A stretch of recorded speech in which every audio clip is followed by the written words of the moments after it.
The Vanishing Neighbor. It was a quiet, sleepy town where nothing much ever happened. People lived simple lives, and the only noise that echoed down the narrow streets was the hum of lawnmowers or the occasional distant laughter of children playing. Anna had lived on Maple Street for years and loved the peacefulness of it all. Her house was one of the older ones, with a creaky front porch and an overgrown garden that had long since surrendered to nature. It was charming in a rundown way, just the way she liked it. One summer evening, after finishing her dinner, Anna noticed something odd. Across the street, the house of Mr. Grayson, her elderly neighbor, had all the lights on. She couldn't remember the last time she'd seen him.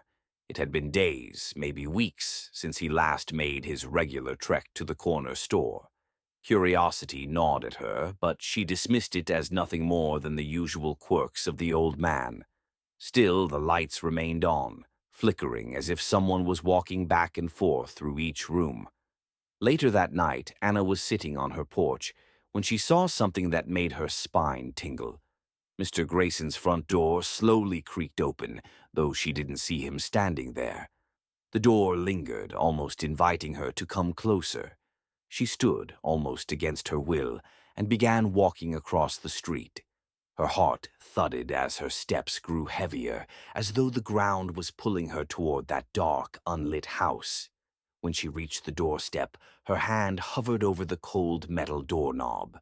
The moment her fingers brushed against it, the door swung open violently. The house inside was darker than it had ever been, nothing like the faint glow she had seen before. A stale, musty air rushed out to meet her, and a deep chill settled into her bones.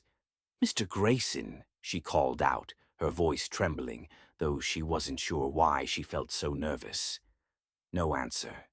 Tentatively, she stepped inside, the creaky floorboards echoing loudly in the eerie silence. The house smelled strange, like wet earth mixed with something else, something decayed. She made her way through the narrow hallway, passing rooms filled with old furniture draped in dusty sheets. Her breath caught in her throat when she reached the living room. There, in the center of the room, was an old rocking chair, and in it sat Mr. Grayson. His body was stiff, unmoving. Anna's hand flew to her mouth, her heart racing. Mr. Grayson's face was pale, his eyes wide open. But there was something wrong about them. They weren't his eyes. They were black, completely black. No whites, no pupils, just endless voids. She froze, not daring to take another step forward.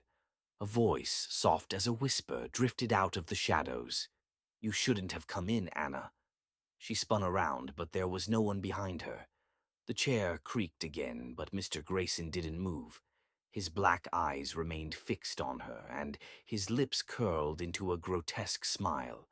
The voice came again, but this time it wasn't Mr. Grayson's. "You should have never come here," it said, growing louder. "You've been watched for so long."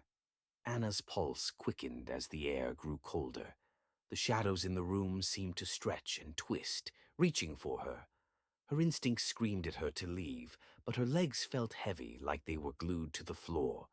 A sudden crash behind her made her whirl around, heart hammering in her chest.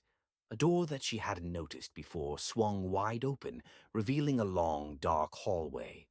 The voice, now a chorus of whispers, surged in volume. "Leave now before you join him." But it was too late.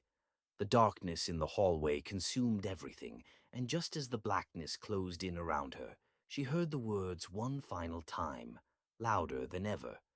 "You are the next."